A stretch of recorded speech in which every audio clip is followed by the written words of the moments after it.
Avui comencem mostrant unes imatges que ens demanava la setmana passada el Julio Lima, que és un dels nostres fans.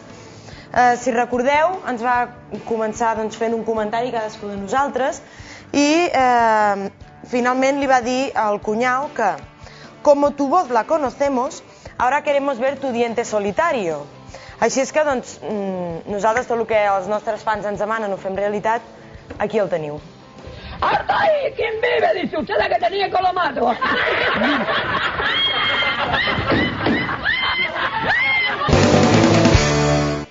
Bé, doncs aquí ja hem vist el cunyau. Si us sembla, ara seguim amb més coses que ens ha enviat el Julio, que són les 7 veritats d'un fill als 7 anys, que diu: papá es un sabio y todo lo sabe.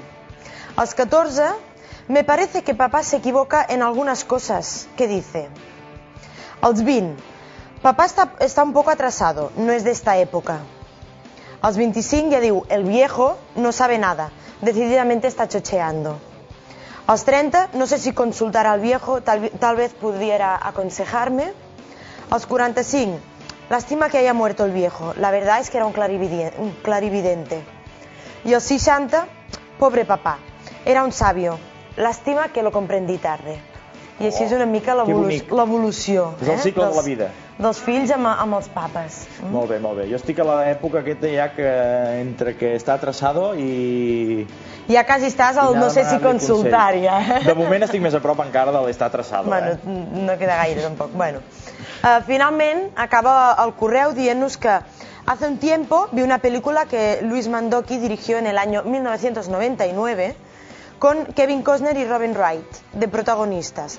El título era Mensaje en una botella y el tema una carta de amor que encuentra Kevin en la playa que le da pie a indagar en la vida del que escribió aquel mensaje. Ese asunto no es nada nuevo. Concretamente, hace 50 años, la revista Cambrils número 19 de marzo de 1955 daba nota de la siguiente noticia. I ens escriu... Ojo, de l'any 55...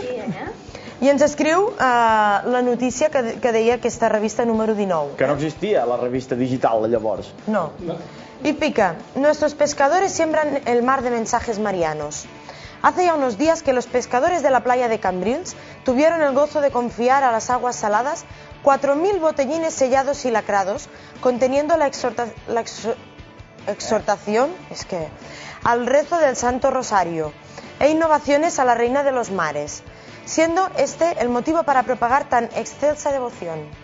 O sigui, això seria la notícia que sortia a la revista Cambrils. I és que es veu, doncs, això, que els pescadors de Cambrils van enviar...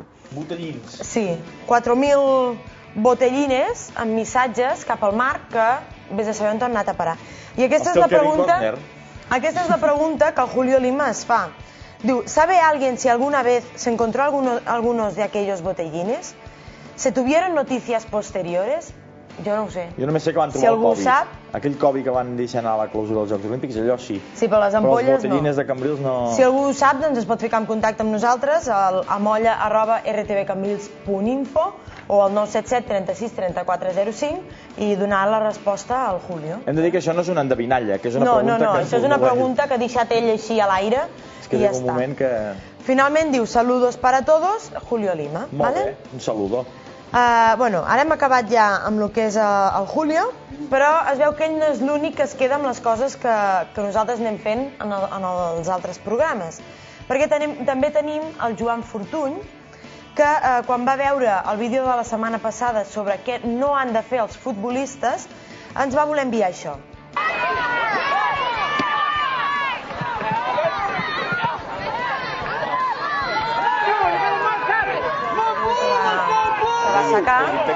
Sí, va posar la pilota i talell, pam va, l'ha deixat una mica I veig que es preocupa molt per ell, No, jo més aviat trobo que se'n va buscar la pilota perquè torna a ser fora d'ells i deu haver de tornar a secar ell i diu, és igual, que estigui per aquí terra, jo em vaig a buscar pilota i saco una altra. Han de que s'hi ficarà l'altre davant una altra vegada. Sí, no, jo crec que... El que passa que trobo que també és una forma curiosa de posar en joc la pilota, no? Vull dir, no pots sacar com els futbolistes normals. No, perquè queda més xulo. Sí. Pobret noi, l'altre m'ha fet pena. Però bueno, esperem que es recuperi aviat.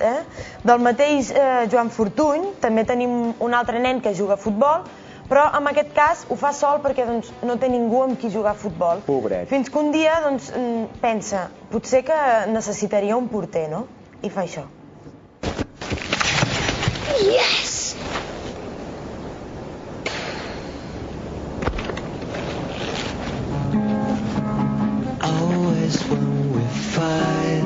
Ara és quan pensa, necessito un porter, he de fer alguna cosa. Se'n va cap a casa. Fa uns espaguetis. Fa uns espaguetis, para taula. Bueno, lo típic que fan els nens, no? Sí, quan necessiten un porter, diu, vaja per a taula. Ai, ell.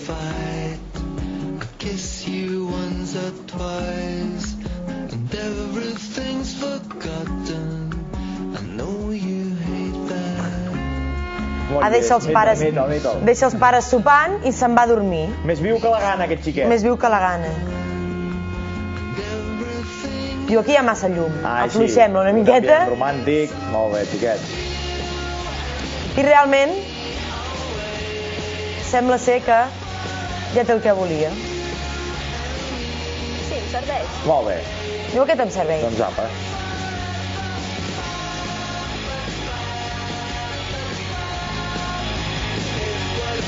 Molt bé, ja té porter, doncs. Ja té porter. Perquè després si de cas diguin... que el deixi créixer una mica, perquè... Sí, home, clar, suposo, perquè si no li passarà com el d'abans. Sí. I després perquè diguin que els nens són tontos, Tot el que ha organitzat, un sopar romàntic... Qui ho ha dit, això? Que m'ho digui a mi. Ningú, però és igual. Vull dir que és molt intel·ligent tot això que ha fet. De totes maneres, doncs, bueno, m'ha fet molta gràcia quan mira i diu, és un nen? Sí, és un nen, em serveix. Si arriba a ser una nena... Que fos un gos? Si arriba a ser... Bueno, però potser hagués sigut una nena, què hagués dit? Una nena també pot servir, de portera. Sí? I és que el que penso és això, no? És més, jo a tu et ficava de portera. Sí, clar. I xutava més ganes. Ja, les pilotades que m'arribaves a... Bueno, és igual, no cal recordar traumes infantils, tampoc. Doncs això, però sembla una mica que el futbol sigui més cosa de nens, no? Però, amb tot el tema aquest que ara està de moda de la igualtat entre homes i dones, s'ha volgut fer una campanya perquè les dones vagin més al futbol, s'aficionin una miqueta més i el mirin més. Mireu aquesta campanya. To Sousa. Sousa takes the ball and he's down. He's down. Dunn brings him down. The referee's blown his whistle and it's a yellow card. Terry? No, I don't think that was a yellow card. I think rightly protesting there. When he's down on the ground, then the boy's down and the referee's furious. Very harsh decision. I think the referee lost control there. If we see the replay Serà again falta. First. there was no contact at all. No contact there, Terry. He's gone down. A bit of an Oscar there for Mr. Sousa. Well, he's placing the ball down there. Amb els números pintats a l'esquena. And he goes to take the... Wait a minute. Mira, un espontani. I un espontani que dius...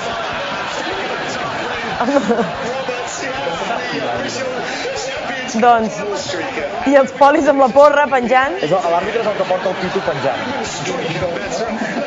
All his glory. Beautiful man. Look at that body. Oh, a lovely pair of...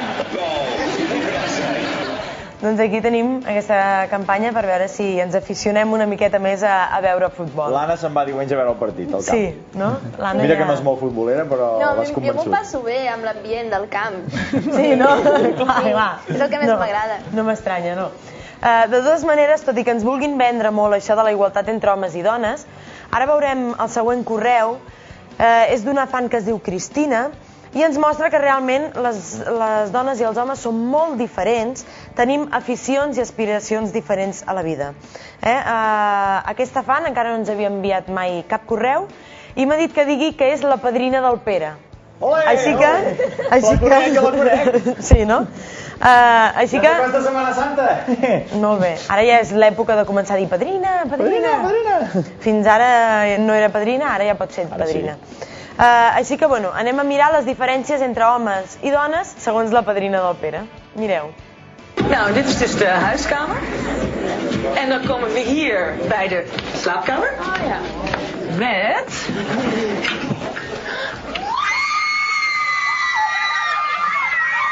Totes emocionades amb les sabates de tots colors. Ai, que criden ells.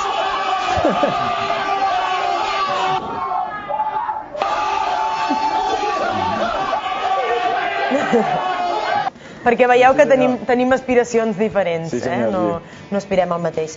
Bé, finalment doncs, acabem la secció recordant-vos que tenim una endevinalla en concurs encara i que diu així: Palabras firmes como la piedra en la calle del Cardenal. Cambrils la marinera, perla del Mediterrani. I el Julio Lima ens pregunta què és i d'on està. Així que, doncs, bueno, si algú ho sap, ens podeu enviar un correu al @rtvcambrils.info, amolla@rtvcambrils.info o trucar al 977 36 34 05. Molt bé. I ja està. Jo, si us sembla, me'n vaig corrents a revisar els correus que m'he deixat pendents. Els correus de ropa. Els correus a Molla. Molt bé, doncs fins aquí, Eli Fans. Vale. Moltes gràcies, Eli. Doncs, bueno. Vale.